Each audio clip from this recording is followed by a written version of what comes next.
дуруд ба шумо дӯстони гиромӣ. Ин барномаи футболи Осиё аст ва мо атрофи футболи Тоҷикистону Осиё ба шумо ҳарф мезанем. Марҳалаи дуввуми чемпионати Тоҷикистон оид ба футбол барои дастаҳои лиги олӣ бо баргузор шудани даври 18-ум ба анҷом мерасад.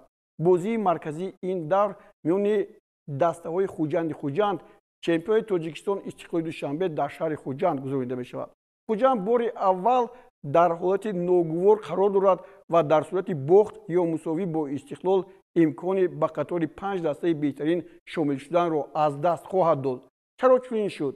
ба шарҳи мо таваҷҷӯҳ кунед. Пеш аз мавсими нави футболи соли 2023 роҳбарияти дастаи Хуҷанд барои омодагии ҳарчи беҳтари даста ҳамаи шароитҳоро барои мураббиёну бозигарон муҳайё карда, онҳоро бештар ба ҷумҳурии Ӯзбекистон сафарбар карданд, то тамрин намоянду бозиҳои санҷишӣ анҷом диҳанд ва баробари беҳтарин дастаҳо дар чемпионати Тоҷикистон барои медалҳо мубориза баранд.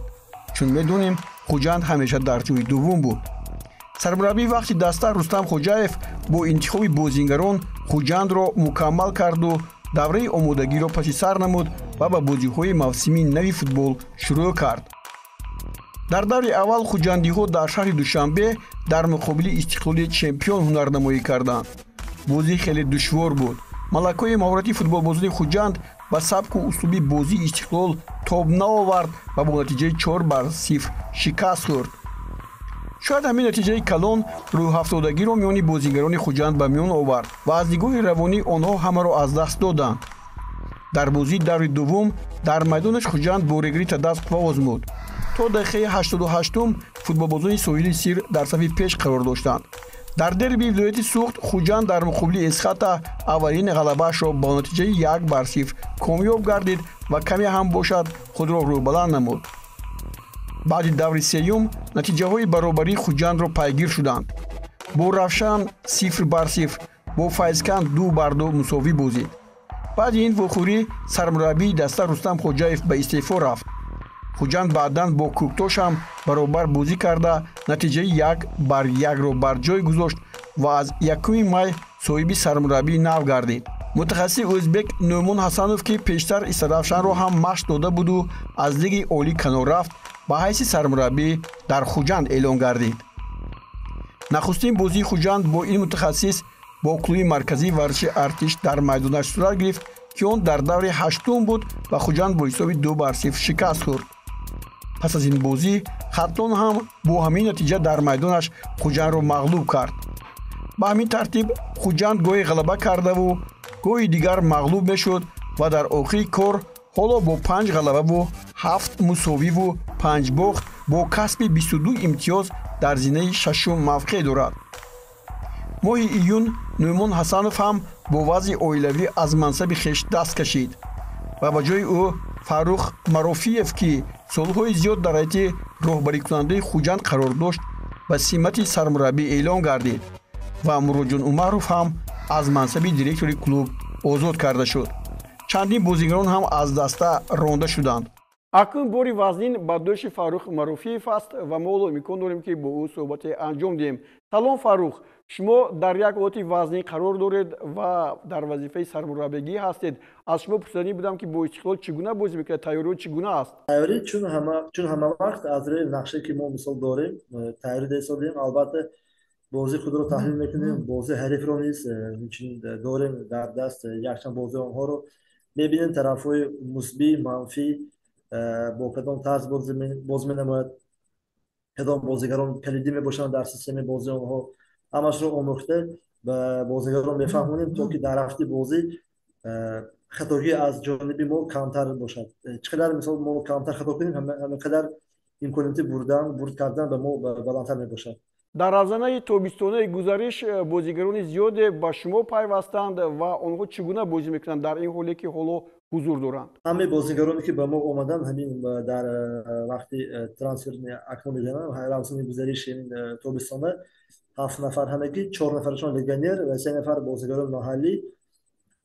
ҳамаи онҳоро бозигарони маҳаллиро хуб медонистем, зеро ки онҳо дар Тоҷикистон баромад мекунанд. тӯли чанд соли охир онҳоро беягон шухра беягон ба дасти даъват намудем ва инчунин бозигарони хориҷиро аз дарвозабон то حملهگر سر کرده همه آنها رو خودم تحلیل کردن بازیشون رو و بعدی پیشنهاد اگنت ها یک پیشنهاد بسیار بودن درباره بازیگران لیکن همش رو حداقل دو سه بازیش رو پوره تماشا نموده بعد انتخاب نمودم چی دروازه‌بان چی حمایتگر و حملهگر دروازه‌بان مهدی امینی از ایران اون رو تحلیل نمودیم انتخاب کردیم با حمایتگران رمضان ننیف از لیگ دیوم فدراسیون روسیه اون رو نیز بازیش رو تحلیل نموده انتخاب کردیم اینچنین جواهربek رسولوف از ازبکستان دفاعگر و حملهگر دیان تومباس از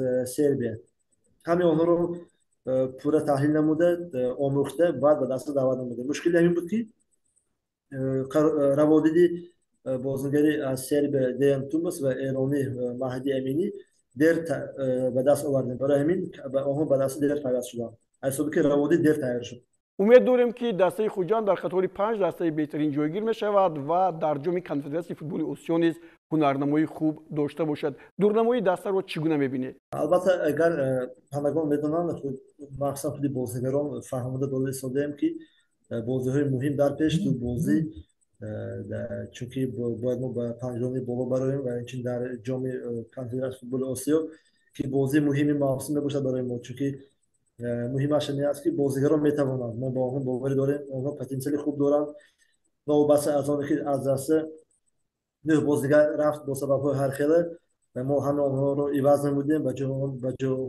جای آنها بازیگران خوب آمدن هم چون لیگنر هم بازیگران محلی و آنها به این چیز میتوانند این مقصد را وظیفه را حل نمودن برای همین در بازی با استقلال و در بازی با در جام کنفدراسیون فوتبال آسیا دعوت می‌نمایم که مخلصان رو بسیار بیان به ورزشگاه دسته رو بازیگران رو دستگیر نمایند چون که دسته به این چیز امکان پذیر است که در همین بازی موفق شود برای همین دعوت من همین است که مخلص بیاید تماشا کند و دسته رو دستگیر نماید. تشکر که به سوال‌های ما جواب گفتید. برای کامیابی نصیبتون بود. با معلومات شما دوستان گرامی میرسونیم که شام دیروز بازی انتخابی جام کنفدراسیون فوتبال آسیا بین دسته‌های مرو ترکمنستان و همچنین اولوی قرقیزستان برگزار گردید و با نتیجه 1-0 به نفع فوتبالبازان ترکمنستان انجام یافت. و اکنون 22 август این دسته با خوجان در ورزشگاه 20 سالگی استقلال تاجیکستان قوه می‌آزماید. حالا می‌گذاریم با چمپیونات و مسابقات سطح گوناگون کشورهای آسیا. در لیگ برتر ازبکستان پیشرفت عوض شد. دسته نفتچی ویتالی لوچنکو این نوبت در برابر سوخدیونه در میدانش بازی را مساوی انجام داد و به جای سوم فرامد. پختکور شهر توشکند بعد غلبه بر نوبهار جای یکم با زینه اول راه گرفت. همین طریق با این چمپیونات نظر میکنیم. پختکور شهر توشکند بعد آنکه در میدانش از دسته نفتچی در ورزشگاه پختکور مغلوب شد این نوبت با یک رویه بلندی غلبه کردن با نوبهار آمد و توانست که در این بازی نهایت بازی زیبا هم نشان دهد. فوتبالبازان صاحبان میدان نوبهار در حضور مخلصان خیلی زیادشان نتوانستند در مقابل پختکور بازی زیبا هم نشان دهند. به این نگاه نکرده حالا زردپوشان دسته پختکور به هجوم‌های پای در پای می‌گذاشتند و در یک مورد در دقیقه 30 همین ضربه که زده شد با ضربه سر اینجا دراگان چران توپ رو وارد توری دروازه کرد و حساب رو باز کرد و میمونو رو به صفی پیش برآورد.